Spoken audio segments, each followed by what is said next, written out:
CLO, Community Liaison Officer, a man or an individual who the community appoints to represent them before a company or an organization in their domain. Now, these CLOs are supposed to report to the communities or communities that they represent the activities of the company that will favor them, such as scholarship, youth development, community development, skill acquisitions, and all that. But what we have today are CLOs who forget where they are coming from, but they represent themselves and few other minority in their communities. When these companies bring what is due the community, few of them gather and steal from the community.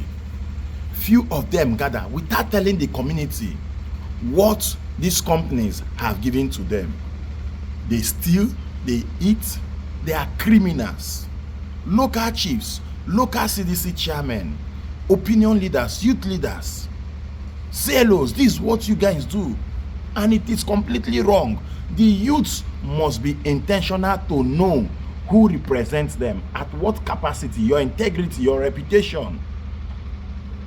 The youths should hold these people responsible. Enough of this rubbish. Ibu a CLO, a banner, instead of it to represent your people, a feeling in minima arrive, a cotton or portable, bamboo, zazu, a bidon, neri, nha, chino community, all by yourself, without consulting the community. A Waibela, instead of you to consult the community or inform the larger community, you inform a few persons and you people annually embezzle what is due the community. You are a thief. Enough of this. And this is what has enabled our youth into many crimes. Kidnapping, bunkering, cultism, because you're not doing what is right.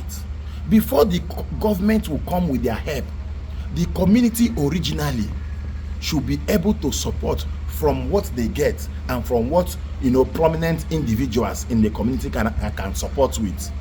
Before the government will come with their scholarship, with all of that, the community should be able, from what they get from the companies that they are host to, pick the best who they assume or feel a good future and sponsor them to invest in, sponsor them to different training and all that. That's what communities do, and that's how communities create prominent individuals in the community. That's how they create community generational wealth. But today we have group of criminals who will take what is due to community. Few of them will gather and few of them will eat from it. And that is why you look at their life, year come, year go, there is no growth. Enough of this rubbish. The youth should stand up and hold these individuals responsible. Enough of this rubbish. We cannot continue like this. And if you're a chief, you're not a chief because they've asked you to go and steal from what belongs to the community. You are only there to represent. You should have something doing. A man who do not have something doing shouldn't represent the community. You're a CLO. It is not your father's company. If your father had something like that, you wouldn't have been a CLO there. So when your fellow youths come to you, when your community indigenes come to you, give them what is due them, and don't think you've arrived. Don't begin to raise shoulders and think what they are asking for is wrong. It is their right. You are only a representative. We complain of government, but those in the communities are worst. If they have the capacity to represent us in a larger scale, they will do worst, because from what they do in the community, we already know their intentions. Enough of this rubbish. The youth must stand up and protect their interests. You must stand up and ask questions. You must stand up and fight for what is due you. I'm Maker.